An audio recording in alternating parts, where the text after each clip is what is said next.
Good morning students, welcome on my YouTube channel road classes study class 10 में last video में हमने सीखा था एचसीएफ एलसीएम। जो हमने एक फॉर्मूला था वो वेरीफाइड किया था, LCM multiply HCF is equal to product of both numbers. वो हमने वेरीफाइड कर लिया। उसके डिपेंडेबल क्वेश्चन हमने सॉल्व किए। डिस्क्रिप्शन के अंदर से जो क्वेश्चन हमने सॉल्व किए होंगे, यदि उनमें कोई डाउट है तो वो फोटो अपलोड करना व्हाट्सएप पर और उसके आंसर्स सेम टाइम या फिर within 1 hour within 2 hours में अपलोड कर दिए जाएंगे। आज कल एक क्वेश्चन छोड़ दिया था हमने लास्ट में, क्या √2 इरेशनल नंबर है, √3 √5। जो ये अंडर के अंदर जो प्राइम नंबर्स आ जाता है, प्राइम नंबर आ रहा है 2 3 5, ये ऑब्वियसली ये क्या है, एक इरेशनल नंबर है। लेकिन ऐसा नहीं, इसके साथ साथ भी क्या है, जैसे मैंने लिखा 5 √2, इसके साथ साथ ये भी इरेशनल है, क्योंकि यहाँ 5 के लिए तो सोचना अलग बात है, लेकिन √2 तो इरेशनल है। इरेशनल नंबर जब इसके साथ मल्टीप्लाई हो गया, प्रोडक्ट हो गया, तो इसका मतलब क्या हो गया, ये इरेशनल नंबर बन गया। तो इसका मतलब पहले तो हमें ये सीखना है कि जो √2 के अंदर प्राइम नंबर आ जाता है तो वो इरेशनल कैसे है। यदि हम वो प्रूव कर पाए तो मैंने तो प्रूव करना आसान है, क्योंकि ये हम बोल देंगे √2 ये इरेशनल है, तो इसका मतलब बाकी पूरा तो इरेशनल ही होगा। इसके साथ साथ यदि हमने ऐसे लिखा √4, तो क्या ये इरेशनल नंबर नहीं हो सकता। क्यों नहीं हो सकता इरेशनल नंबर? क्योंकि इसको सॉल्व करने के बाद 2 आ जाता है। क्या आ जाता है? 2। इसका मतलब हम कह सकते हैं यदि किसी √2 के अंदर एक परफेक्ट स्क्वायर नंबर आ जाए तो वो इरेशनल नंबर नहीं हो सकता। ठीक है, तो अब जो इरेशनल नंबर है अब वो हमें सॉल्व करना है। वो कैसे सॉल्व करना है? Prove that √2 is an irrational number. Question है तुम्हारा ये। इस क्वेश्चन को हमें सॉल्व करना है। देखो कोई चीज इरेशनल है, ठीक है, वो हमें प्रूफ करनी है। टाइप्स 2 ये या तो रेशनल होगा या इरेशनल होगा, क्योंकि हम क्या पढ़ रहे हैं, रियल नंबर्स पढ़ रहे हैं। रियल नंबर्स के अंदर 2 टाइप्स के नंबर होने वाला है, रियल एक रेशनल नंबर, एक इरेशनल नंबर। अब ये इरेशनल प्रूफ करवा रहा है तो हम डायरेक्टली तो नहीं कह सकते ये इरेशनल है, पर लेकिन हम ऐसा सोच सकते हैं यदि ये इरेशनल नहीं हुआ तो क्या हुआ, रेशनल। थोड़ा सा अपोजिट हमने सपोज कर लिया और वही हमने लिख दिया। Let us assume that on the contrary मतलब अपोजिट, बिल्कुल अपोजिट। हम अपोजिट सपोज कर रहे हैं, opposite that √2 is a rational number, कि क्या है, रेशनल नंबर है। किस फॉर्म में? In the form of a/b। हम क्या सपोज करते थे, रेशनल नंबर क्या होते थे, p/q की फॉर्म में होते थे। क्या नहीं होता था, q is not equal to 0। q कभी 0 के इक्वल नहीं हो सकता था। अब हमने जब a और b लिया है तो बस हमें यहाँ लिखना है where b is not equal to 0। b 0 के इक्वल नहीं है। क्यों नहीं है? क्योंकि इसको हमने रेशनल नंबर सपोज किया है, तो b हो ही नहीं सकता 0 के इक्वल, क्योंकि यदि 0 हो गया तो दैट मींस इन्फिनिटी बन जाएगा। यदि किसी के डिनोमिनेटर में 0 आ जाता है तो वो क्या बन जाता है, इन्फिनिटी बन जाता है। और इन्फिनिटी क्या है, एक अनडिफाइंड नंबर है। इन्फिनिटी क्या है, अनडिफाइंड। बता सकते हो इन्फिनिटी का नंबर का मतलब क्या है? कुछ नहीं है। लास्ट में हम जब कुछ काउंटिंग भूल जाते हैं कि हाँ भाई इससे आगे हम नहीं जानते, तो क्या है, इन्फिनिटी। इंग्लिश पढ़ रहे हैं, कुछ एग्जांपल हमने लिखे, 5-6 एग्जांपल लिख दिए, लास्ट में लिख दिया ETC। ETC का मतलब क्या हुआ? अब इससे आगे बहुत सारे हैं, लेकिन हम कितने लिखे? तो इसका मतलब वही है, वही क्या है, इन्फिनिटी। That's clear. इसके बाद हमें देखना है कि a और b हमने ले तो लिया, b is not equal to 0। Rational number में एक डेफिनेशन थी कि a और b क्या होने चाहिए, इंटीजर्स होने चाहिए। इसके साथ साथ हमने उनको क्या लिया है, को-प्राइम लिया है। को-प्राइम लेने का रीजन क्या है? को-प्राइम लेने का रीजन सिर्फ इतना है कि यदि हम इतना सोचते हैं कि कोई भी नंबर जैसे 25 एंड 40 2 नंबर्स हैं, इनके यदि कोई भी फैक्टर मैच नहीं करता तो वो को-प्राइम होता है। जैसे इसके फैक्टर है 5 और 5, इसके फैक्टर क्या बनेंगे, जो प्राइम फैक्टरेशन बनता है, इसके 1 बनता है 5 और फिर 5, मतलब 1 और 5 के अलावा कोई नहीं। इसके 1 2 7 40 ऐसा कुछ है जो यहाँ फैक्टर मैच कर रहा है, ऐसा कुछ है जो यहाँ फैक्टर मैच कर रहा है, नहीं कर रहा है। तो यहाँ सिर्फ एक फैक्टर है जो मैच कर रहा है, सिर्फ 1। इसको मैंने हटा दिया, इसके अलावा कोई मैच कर रहा है नहीं कर रहा है, तो दैट मींस ये को प्राइम नंबर है। यदि हम ऐसा कह सकते हैं कि को प्राइम में कॉमन फैक्टर से वन ही होता है, इसके अलावा कुछ नहीं होता। तो ये हमें याद रखना है, को प्राइम नंबर्स का जो कॉमन फैक्टर होता है, हाईएस्ट कॉमन फैक्टर वो वन होता है, और हाईएस्ट कॉमन फैक्टर को क्या बोलते हैं, एचसीएफ। तो को प्राइम नंबर्स का एचसीएफ हमेशा क्या आता है, वन आता है। कभी निकाल के देखना ऐसे ऐसे को प्राइम, ऐसे को नंबर्स जिनके कोई भी फैक्टर मैच नहीं कर रहा, उनका एचसीएफ क्या आएगा, हमेशा वन आएगा। तो मतलब को प्राइम नंबर्स का HCF of co-prime is equal to one, always one होता है। समझ में आया इतना? यदि को प्राइम का एचसीएफ क्या होगा, वन होगा। इतना मैं एक साइड में लिख देता हूँ, ये हमें बाद में काम आने वाला है, ठीक है। इतना हमें याद पता होना चाहिए, लर्न होना चाहिए, और ये भी पता होना चाहिए ऐसा क्यों है कि HCF is equal to one. इसके बाद एचसीएफ वन हमने फिक्स कर दिया। अब इसका रीजन एक और था कि रेशनल नंबर में इनको प्राइम्स को लेना क्यों जरूरी था। जो स्टैंडर्ड रेशनल नंबर होता है, हम कोई भी, जैसे मैंने लिखा 35.42, जो मैंने टैक्स वाले में एग्जांपल में समझाया था, कैसे 7 5 का 35, 7 6 जा 42, ठीक है। क्या बन गया 5 रेशनल नंबर, तो ये भी था रेशनल नंबर, ये भी है, लेकिन ये एक स्टैंडर्ड है। क्यों? ये लोएस्ट फॉर्म में चेंज हो गया, इसके बाद हम इसे सॉल्व नहीं कर सकते, ये एक स्टैंडर्ड बन गया। तो यहाँ देखो इनके कोई भी फैक्टर मैच नहीं कर रहा है क्या? तो ये हमने एक ऐसा रेशनल नंबर सपोज किया है जिसके कोई भी कॉमन फैक्टर मैच ही नहीं करे, कोई प्रॉब्लम ही नहीं आए बाद में हमें, ऐसा हमने सपोज कर लिया। सपोज करने के बाद हमने लिखा √2 इज इक्वल टू a/b, क्योंकि √2 को हमने रेशनल नंबर सपोज किया था, और किस फॉर्म में सपोज किया था, a/b की फॉर्म में सपोज किया था। तो मैंने लिख दिया a/b, मैंने दोनों साइड स्क्वायर किया, आफ्टर स्क्वायरिंग बोथ साइड, √2 का भी स्क्वायर किया, a/b का भी स्क्वायर कर दिया। a/b का स्क्वायर करेंगे a² b², आगे a²/b², √2 का स्क्वायर करेंगे क्या आएगा 2, √2 मल्टीप्लाई √2, किससे स्क्वायर रूट हट जाता है, लेकिन नंबर सिस्टम से यहाँ 2 निकल के आता है। तो 2 is equal to a²/b², cross multiplication, यहाँ क्या किया हमने, क्रॉस मल्टीप्लिकेशन। कैसे, b² को इधर ले गए, इसके अपॉन में 1 होगा तो 1 को a² के पास ले गए, तो 2b² is equal to a²। यहाँ से हमने b² की वैल्यू फाइंड कर ली, कैसे, 2 को अपॉन में ले गए, a²/2, b² is equal to a²। अब ये जो लाइनें मैंने लिखी हैं, इसके लिए थोड़ा सा लॉजिक समझना है, तो लिख दिया मैंने ऐसे। देखो हमने लिखा हुआ है b² is equal to a²/2, लिखा हुआ है b² is equal to a²/2, मतलब a² में जब 2 का डिवाइड किया गया तो एक इंटीजर निकल के आया, a और b पहले से इंटीजर है। a² में किसी प्राइम नंबर का डिवाइड किया तो एक इंटीजर आ गया, मतलब कंप्लीट डिवाइड हुआ, क्योंकि ये कोई फ्रैक्शन नहीं है, इंटीजर है। फ्रैक्शन होता है तो बाद में देखते हैं, रेशनल नंबर होता है बाद में देखते हैं, लेकिन इंटीजर है, डिवाइड करने पे इंटीजर आया है एक, मतलब डिवाइड कंप्लीट हो गया। जब a² में 2 का डिवाइड कंप्लीट हुआ तो इसका मतलब a² में कहीं ना कहीं 2 छिपा हुआ है या नहीं। तो यदि मैं कह देता हूँ तो 2 मल्टीप्लाई कुछ कोई नंबर होगा तब जाके a² बना होगा, तभी तो कट गया है, तभी तो डिवाइड हो गया कंप्लीट। अब ऐसा कौन सा नंबर हो सकता है, ऐसा कैसे कह सकते हैं कि अब हम क्या दिखाने क्या सपोज कर लें, बस हमें इतना सा सीखना है कि a क्या था, इंटीजर था, ये डिवाइड कब हुआ होगा, जब खुद भी ये इसी की फॉर्म में आया होगा, खुद मतलब a के पास यदि 2 होगा a² के पास, तो a के पास भी होगा।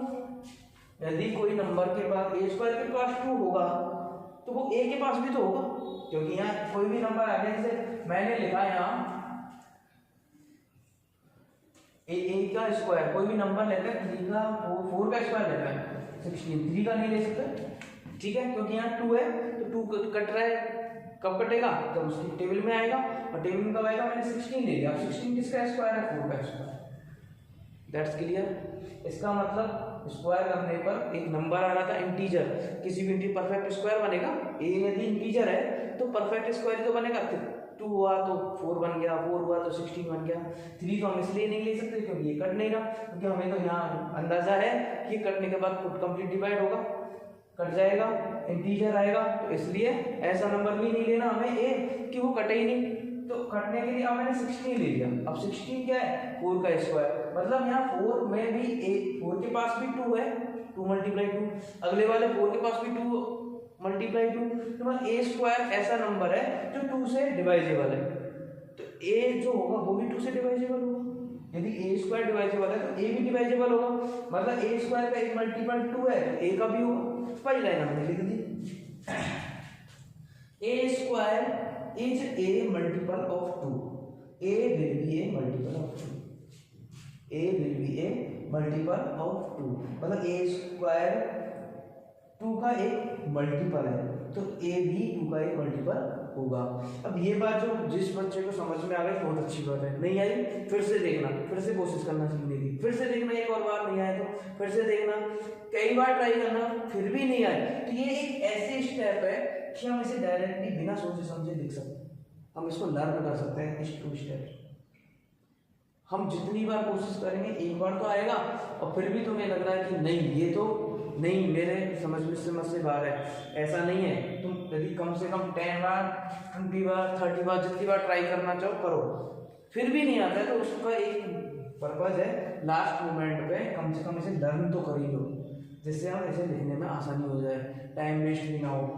अब इसके बाद हमें पता चल गया ए 2 का मल्टीपल है तो एज्यूम कर लें, एज्यूम क्या, ए इक्वल टू 2c, ये तो सपोज किया हुआ है, या मैंने लिखा था कि 2 मल्टीप्लाई एक ब्रैकेट बना दिया था, इसके अंदर कुछ आने वाला है, वो इंटीजर हमें पता ही नहीं है वो क्या है, वो क्या सपोज कर दिया मैंने, c सपोज कर दिया, वो some integer c, a is equal to क्या है 2c, और 2c मतलब c क्या है वहाँ इंटीजर है, कोई भी अलग इंटीजर है, तो इसको तो कर दिया मैंने इरेज।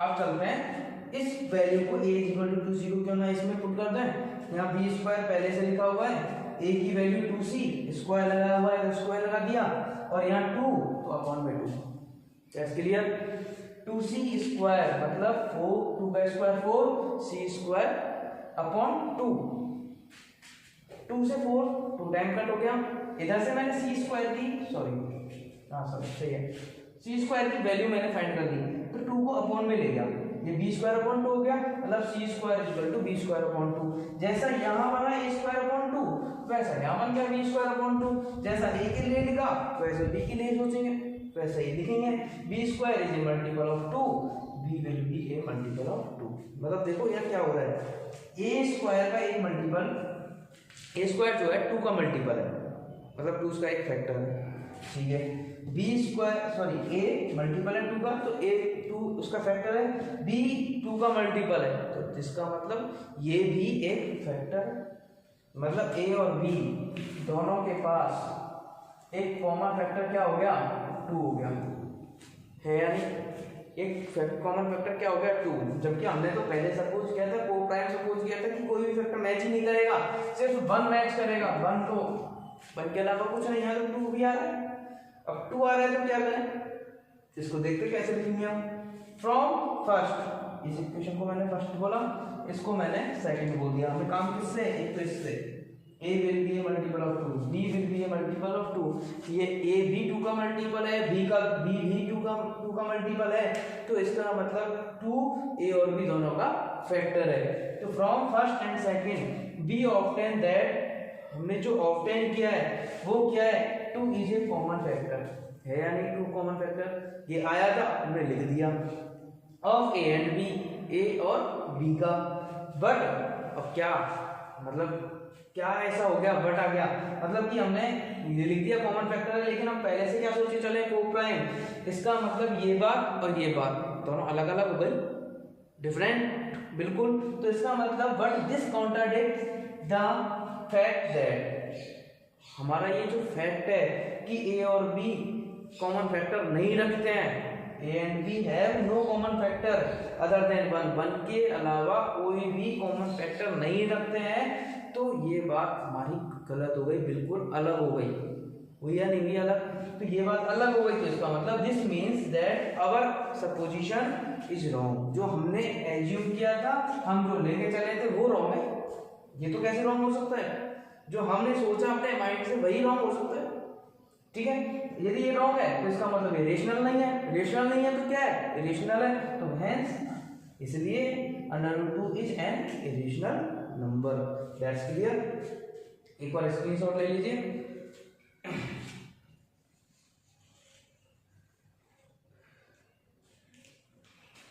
देखो under root 2 irrational number prove हो गया।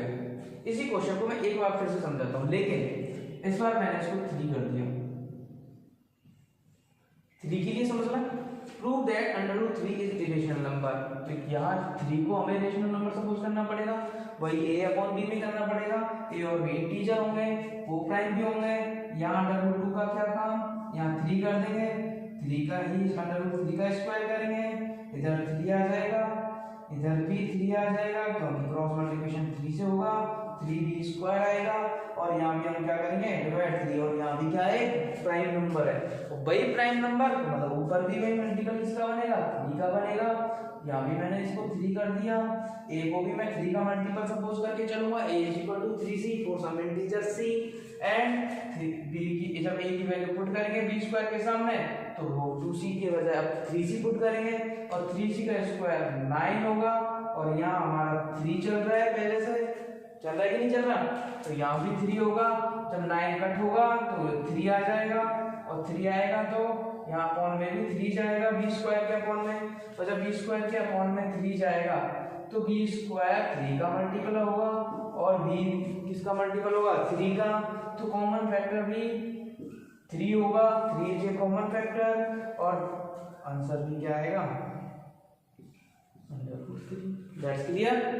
अब 5 होगा तो 5 5 सॉरी 5 5 5 5 5 5 5, इधर भी 5, इधर भी 5, इधर भी 5, इधर भी 5, इधर 25, इधर 5, इधर 5, इधर 5, इधर 5, 5 5 5, दैट्स क्लियर। 7 11 13 17 कैसा भी क्वेश्चन आ जाए हमें ये सॉल्व करना है, ठीक है। इसकी कुछ स्टेप्स याद नहीं रहती हैं, समझ में नहीं आई हैं, समझने की कोशिश करना, कितनी बार भी मुझे डाउट में क्वेश्चन भेजना, सब सॉल्व हो जाएंगे।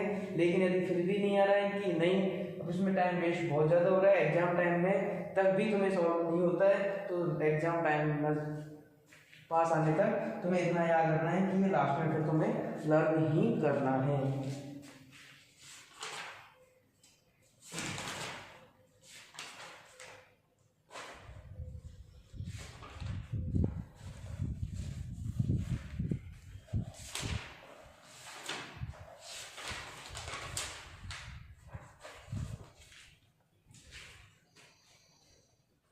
इरेज कर देता,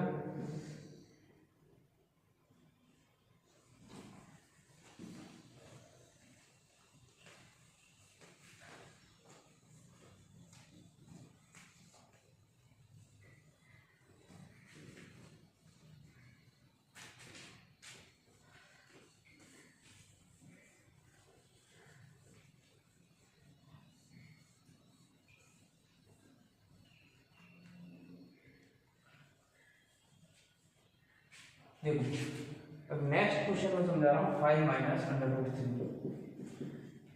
prove that 5 minus under root 3 is an irrational number.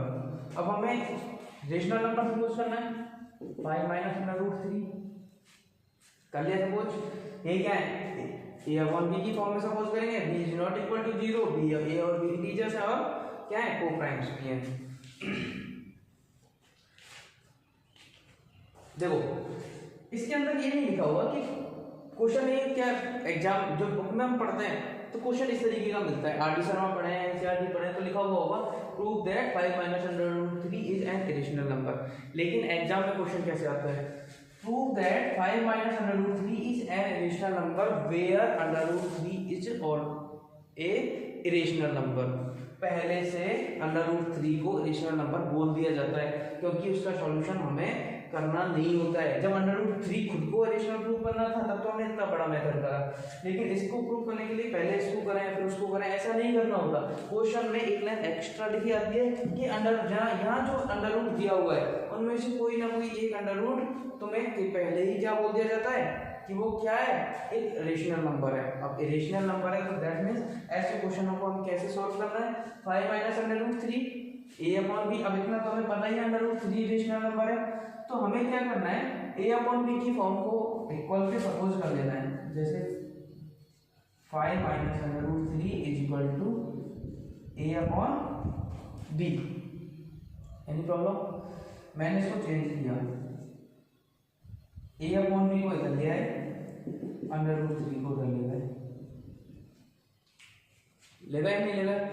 अच्छा इधर देखो 5b माइनस ए अपॉन बी,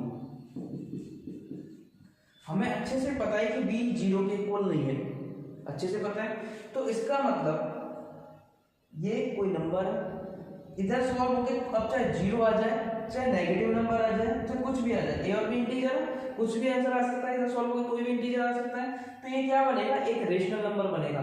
लेकिन हम क्या जानते हैं? अंडर रूट 3 क्या है? इरेशनल नंबर, और अंडर रूट 3 इरेशनल नंबर है।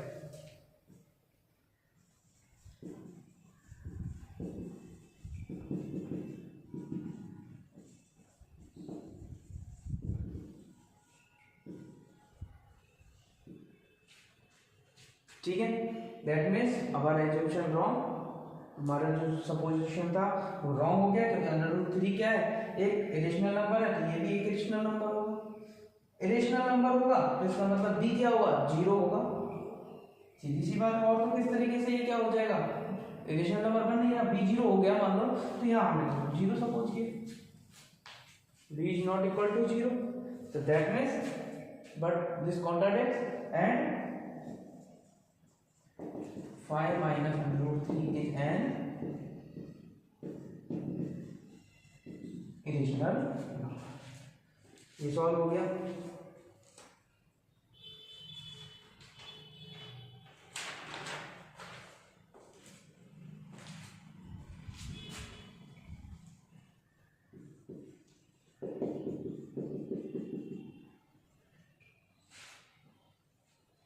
Under root 2 plus under root 5 दोनों में अंडर रूट है, तो इसको थोड़ा सा हमें सॉल्व भी करना पड़ेगा। इसको मैं एज कर देता हूँ।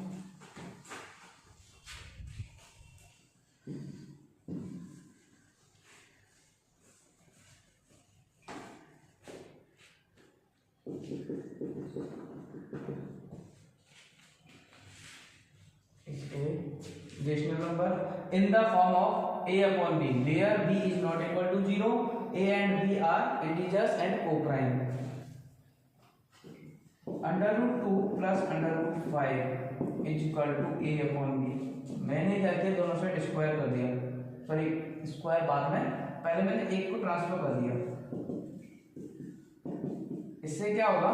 एक रह जाएगा, कम से कम वो तो स्क्वायर से बाहर, स्क्वायर रूट से बाहर आ जाएगा, बचेगा एक ही, तो उसके बारे में सोचेंगे। स्क्वायर किया दोनों साइड, अंडर रूट 2 का स्क्वायर किया, a minus sorry a upon b minus under root 5 इसका भी स्क्वायर कर दिया। क्या आया? इधर 2, इधर क्या आएगा? a square upon b square minus 2 multiply a upon b multiply under root 5 और प्लस 5। जब अंडर रूट 5 का स्क्वायर करेंगे तो 5, इसका स्क्वायर करेंगे ये minus 2ab, a minus b whole square से तो ओपन कर लिया। 2 इज इक्वल टू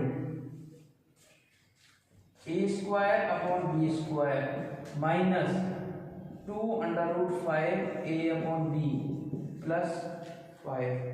सबको ट्रांसफर कर देता है, सिर्फ अंडर रूट 5 हमें छोड़ना है। देखो 2 पहले से है, 5 इधर आ गया, माइनस में 5 बन गया, minus a square upon b square बन गया।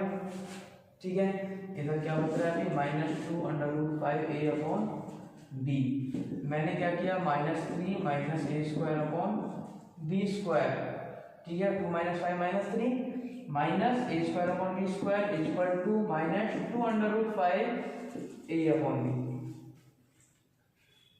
माइनस कॉमन लिया, 3 plus a square upon b square, इधर से minus 2 under root 5 a upon b, minus से minus cancel, 3 plus a upon b square. ठीक है, इसके अलावा यहाँ इसको मैं ऐसे लिख सकता हूँ, under root 5 sorry 2a upon b, 2a upon b multiply under root 5 लिख लिया। अंडर रूट 5 लिखने के बाद अंडर रूट 5 को इधर ही छोटा, इधर जाके क्या हो जाएगा? ये बिल्कुल अपोजिट। अपोजिट कैसे?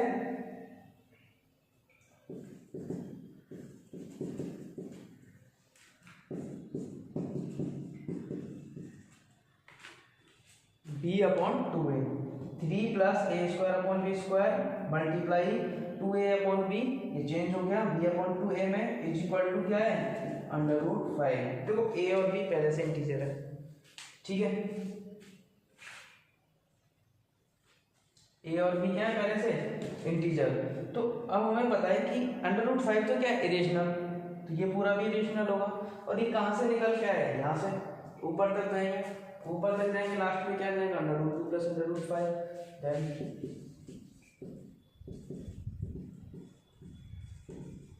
कॉन्ट्राडिक्ट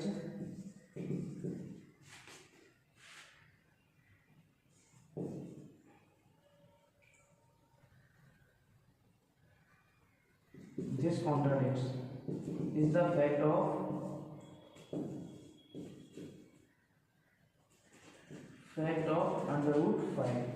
√5 क्या है, is √5 is rational number.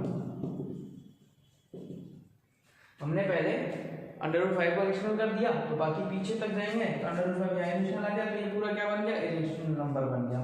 That's clear, ये लाइन तुम्हें बुक में मिल जाएगी। और कैसे लिखना है हमें, the fact of √5 is irrational number and our assumption is wrong, so we can say √2 plus √5 क्या है is an irrational number. That's clear, इसका स्क्रीनशॉट ले लो।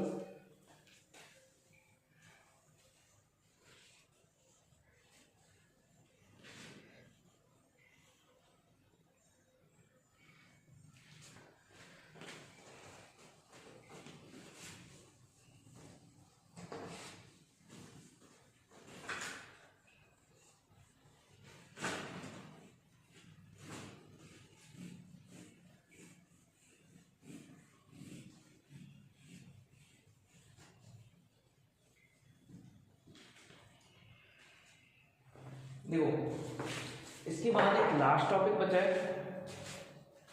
लास्ट टॉपिक कैसे, सबसे पहले क्लास 9 का एक टॉपिक था जिसमें हम डिवाइड करते थे। जैसे हमने 1/7 डिवाइड किया, 1/3 डिवाइड किया, 1/17 डिवाइड किया, या फिर 1/8 सॉल्व कर दिया, 7/8 सॉल्व कर दिया। ये सारे सॉल्व किए थे डिवाइड देके, डिवाइड किया था ना, 1/7 का डिवाइड किया था, इधर 1/7 डिवाइड में बहुत सारा क्वेश्चन आता है, पॉइंट के बाद कई सारे डिजिट्स आ जाते हैं। पर लेकिन तब हमें पता चलता कि ये टर्मिनेटिंग है, नॉन टर्मिनेटिंग है, रिपीट हो रहा है, रिपीटिंग है या नॉन रिपीटिंग है, इस तरीके का क्या क्या टर्म्स कंडीशंस हैं इसके अंदर डिवाइड करने के बाद पता करते थे। पर लेकिन अब डिवाइड नहीं करना, हम 10th में हो गए।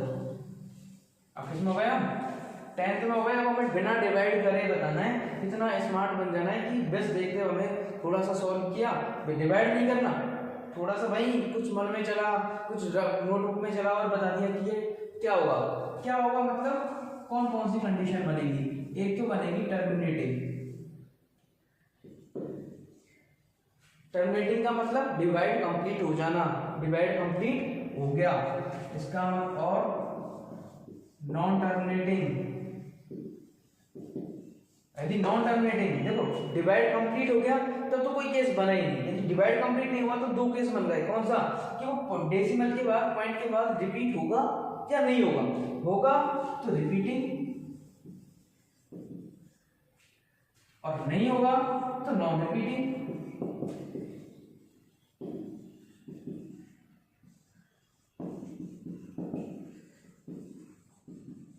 बने या नहीं बने, हमने कोई डिवाइड सॉल्व करा, वो डिवाइड सॉल्व करते करते वो डिवाइड कंप्लीट हो गया, पॉइंट के बाद 3 डिजिट 4 डिजिट 5 डिजिट 7 डिजिट कितने भी डिजिट के बाद वो एक डिवाइड खत्म हो जाता है, क्लियर हो जाता है, तो वो कौन सा डिवाइड है, टर्मिनेटिंग।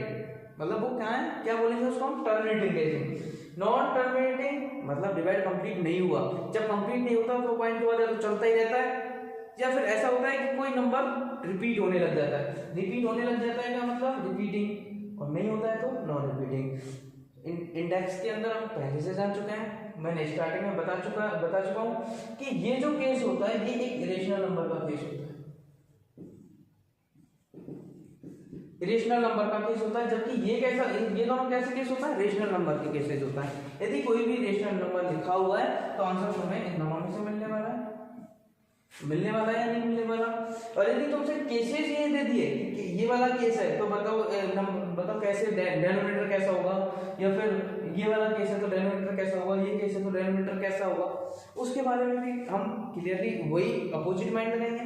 यदि इधर से हम इधर जा सकते हैं तो इधर से इधर भी आ सकते हैं। That's clear. तो एक फ्रैक्शन मिला तुम्हें p/q। जब हम डिवाइड करते हैं तो सारी चीज किस पे डिपेंडेबल होती है, डिवाइजर पर। और डिवाइजर कहाँ होता है, डेनोमिनेटर में। डेनोमिनेटर मतलब q। हम सब कुछ q के बारे में देखने वाले हैं कि q क्या है, q कैसा है, q क्यों है ऐसा। तो लेकिन q के बारे में आप देखते हैं तो कैसे देखेंगे, देखो मैंने कोई भी एक नंबर लिया, उसमें डिवाइड देना शुरू किया, और वो नंबर जो भी लिया उसका जो डेनोमिनेटर था वो था 8 नहीं 40 मान लेता था, 40 सपोज कर लेते हैं। तो क्या डिवाइड कंप्लीट होगा, ऊपर आप चाहे कोई भी नंबर लिख लो, ये डिवाइड 100% कंप्लीट होगा। मैंने कह दिया, मैंने कैसे कह दिया, मैं कोई ज्योतिष थोड़ी हूँ, तो आप कंप्लीट हो जाएगा। पर लेकिन इसके लिए हम इतना कर सकते हैं कि 40 को प्राइम फैक्टराइजेशन में जब चेंज करेंगे तो 2 की पावर 3 और 5 की पावर 1 आएगा। क्या आएगा, 2 की पावर 3 और मल्टीप्लाई 5 की पावर 1। जब कभी भी ऐसा होता है कि डेनोमिनेटर के जो प्राइम फैक्टराइजेशन है 2 की पावर m 5 की पावर n की फॉर्म में आए, मतलब या तो 2 आए उसके अंदर, ठीक है, हमने प्राइम फैक्टराइजेशन किया, या तो 2 आए, या फिर अकेला 5 आ जाए, या तो 2 आए जब डिवाइड कंप्लीट होता है, या फिर 5 आ जाए तो डिवाइड कंप्लीट होता है, चाहे इन दोनों का मल्टीप्लिकेशन आ जाए, 2 मल्टीप्लाई 5 आ जाए मतलब 10 आ जाए, तो भी डिवाइड कंप्लीट होता है। That's clear. डिवाइड कंप्लीट होता है जब 2 आता है डिनोमिनेटर में, सिर्फ 2 या सिर्फ 5 या फिर इन दोनों का प्रोडक्ट। अब प्रोडक्ट के साथ साथ ऐसा तो नहीं कि 100 आ जाएगा तो डिवाइड कंप्लीट नहीं होगा, 2 भी नहीं है, 5 भी नहीं है, 10 भी नहीं है, तो है तो उन्हीं में से। इसको स्प्लिट करेंगे तो क्या बनेगा, प्राइम फैक्टराइजेशन में स्प्लिट कर दिया, 2 की पावर 2 5 की पावर 2, यहाँ दोनों की पावर सेम आ गई, इसको मैंने 200 कर दिया, अब यहाँ 3 हो जाएगी ये पावर। हो गया नहीं होगी, यहाँ अब अलग अलग हो गई, मतलब डिवाइड तो अभी भी कंप्लीट होगा। तो यहाँ 2 की पावर m इसलिए और 5 की पावर n इसलिए, m और n may be equal, m and n may be equal and may be not equal, may not be equal. m और n इक्वल भी हो सकता है, नहीं भी हो सकते, कोई प्रॉब्लम नहीं है। m और n की वैल्यू 0 भी हो सकती है, जैसे मान लो n की वैल्यू 0 हो गई तो 5 की पावर 0 क्या हो गया 1। जब किसी भी इंटीजर की पावर, किसी भी नंबर की पावर, किसी भी फ्रैक्शन की पावर, किसी भी रेशनल नंबर की पावर 0 होती है तो वो किसके इक्वल हो जाता है, 1 के इक्वल हो जाता है। किसके इक्वल हो जाता है, 1 के इक्वल हो जाता है। और 1 के इक्वल हो जाता है तो मतलब ये तो हट गया, क्या बच गया 2। यदि n की पावर 0 हो गई तो इसका मतलब क्या बच गया 5, तो मतलब 2 और 5 में से कोई भी बच सकता है। यदि यहाँ तुम्हारे पास 8 होता तो 8 को प्राइम फैक्टराइजेशन तो यही होते हैं, तो मल्टीप्लाई में 5 की पावर 0 ऐसे मन से सोच सकते हैं कि यहाँ 1 होगा, और 1 होगा तो 5 की पावर 0 और 0 है तो इसका मतलब यह क्या है 1 है। क्या है 1। अब इसको लिखो चाहे मत लिखो, बचा तो क्या 2। तो मैंने किस लिए कहा, या तो 2 हो या सिर्फ 5 हो या इन दोनों का प्रोडक्ट हो या इनकी पावर हो। 2 की भी पावर चलेगी, 5 की भी पावर चल सकती है और दोनों के प्रोडक्ट की भी पावर चल सकती है, दोनों की पावर एक साथ चल सकती है। यदि 2 और 5 के अलावा तुम्हें वहां डिनोमिनेटर में कोई भी नंबर नहीं दिख रहा है तो इसका मतलब क्या है, वो टर्मिनेटिंग है। क्या है वो, टर्मिनेटिंग। तो वो डिवाइड कैसा हो जाएगा, टर्मिनेटिंग हो जाएगा। That's clear. यदि 2 और 5 के अलावा अगर कोई भी कंटेंट आ जाता है, कोई भी वैल्यू आ जाती है, कोई भी नंबर आ जाता है 2 और 5 के अलावा, 2 भी और 5 भी और इन दोनों के प्रोडक्ट के अलावा कोई भी नंबर आ जाता है 3 4 तो आएगा ही नहीं, क्योंकि 4 तो 2 में चेंज हो जाएगा।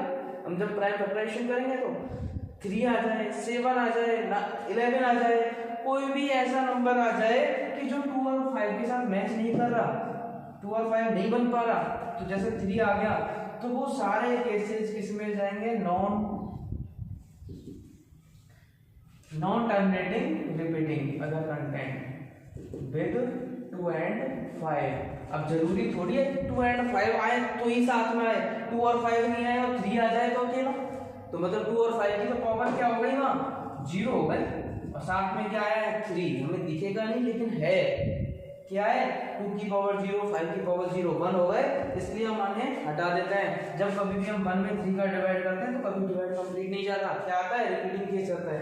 1/17 करते हैं तो वो भी रिपीट होता है। यहाँ 2 और 5 है ही नहीं, यहाँ क्या बन रहा है अदर कंटेंट, अदर कंटेंट मतलब कोई और अलग प्राइम नंबर साथ में आ रहा है। सिर्फ हमने क्या देखा डेनोमिनेटर देखा, क्या देखा हमने डेनोमिनेटर देखा, और हमने डिवाइड किया अदर कंटेंट किसके अलावा विद 2 and 5, 2 and 5 के साथ अलग और भी कोई कंटेंट आ जाए, मतलब 2 और 5 नहीं भी आए तो चलेगा लेकिन अगर कंटेंट आ गया तो कौन सा केसेस बन जाएगा नॉन टर्मिनेटिंग रिपीटिंग।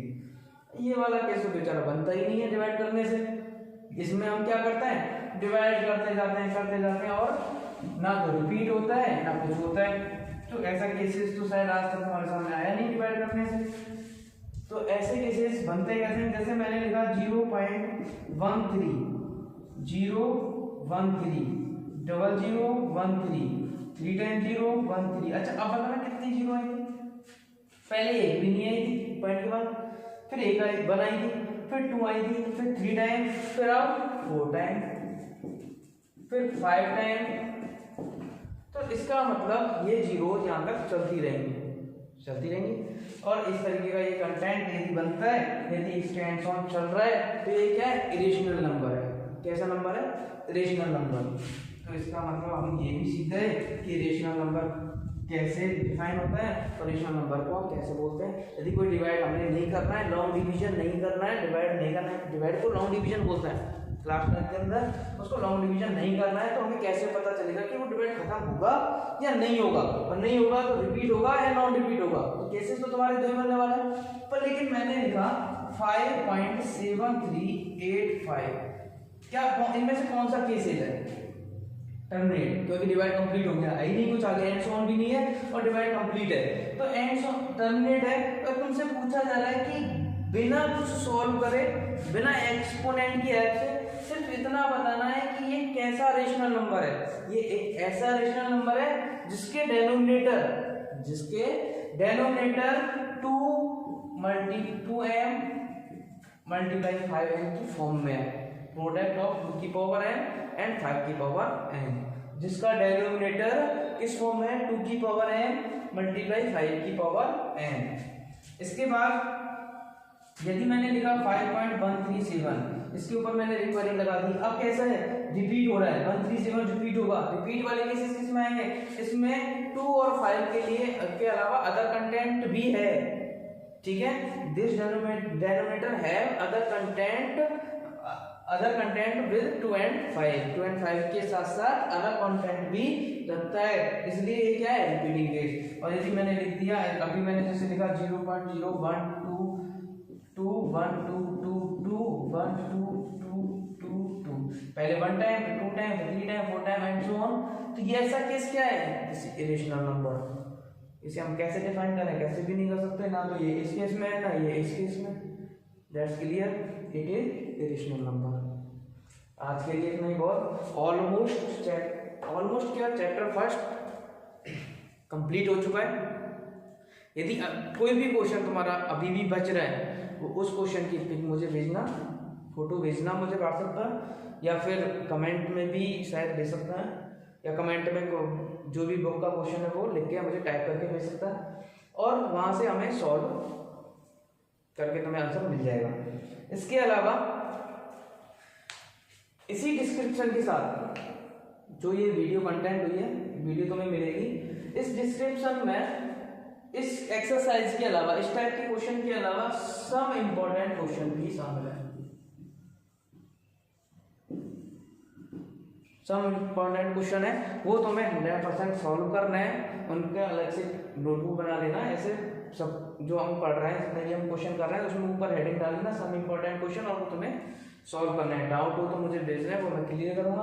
अब हम नेक्स्ट वीडियो में नेक्स्ट चैप्टर पॉलिनोमियल के बारे में पढ़ेंगे। And thank you so much.